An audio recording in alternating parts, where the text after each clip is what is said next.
అందుకే నేను అంటాను, ఒక్కసారి అక్కడి నుంచి కూడా చూసుకుంటే ఇక 2024 గురించి వారు మాట్లాడుతూ ఉన్నారు.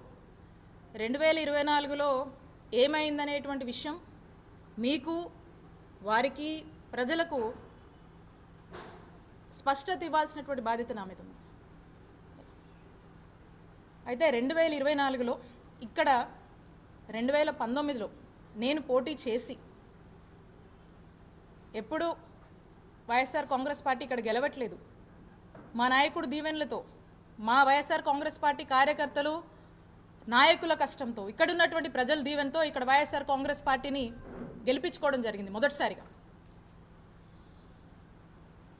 ఆ తర్వాత పార్టీ అన్నాక పార్టీ యొక్క రాజకీయాల కోసం ఎన్నికల వ్యూహంలో భాగంగా పార్టీలు అన్నాక రకరకాల వ్యూహాలు ఉంటాయి.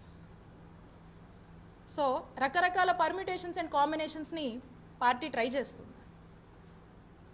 ఆ చేస్తున్నప్పుడు నన్ను మా పార్టీ, మా నాయకుడు జగన్మోహన్ రెడ్డి గారు నన్ను గుంటూరు వెస్ట్ నుంచి పోటీ చేయమని ఆదేశించడం జరిగింది.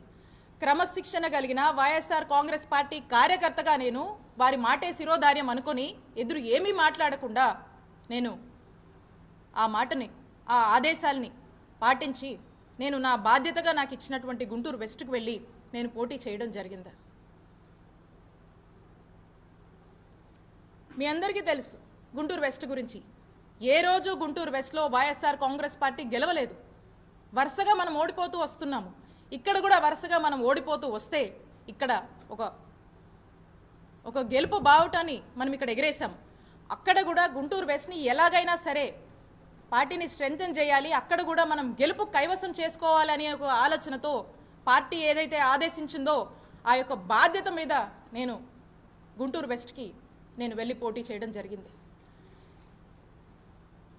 ఇక్కడ నా మనసులో బాధ అనిపిస్తూ ఉండేది. ఎందుకంటే నా నియోజకవర్గం, మా నియోజకవర్గం చిల్లూరుపేట, ఇక్కడున్నటువంటి మా నాయకులు, ఇక్కడున్నటువంటి మా కార్యకర్తలు, ఇక్కడ నన్ను దీవించినటువంటి ప్రజల్ని, నా సొంత నియోజకవర్గాన్ని వదిలి నేను వెళ్లాల్సి వస్తుంది అనేటువంటి బాధ నాలో ఉన్నప్పటికీ నేను మా నాయకుడు మాటే శిరోధారంగా భావించాను కాబట్టి నేను అక్కడికి వెళ్ళి పోటీ చేయడం జరిగింది. అయితే ఇన్ జనరల్గా మనం అనుకుంటూ ఉంటాం కదా, ఏదైనా మంచి జరిగితే మన అదృష్టమని, ఇంకోలా ఉంటే ఏదో మన దురదృష్టమని. అయితే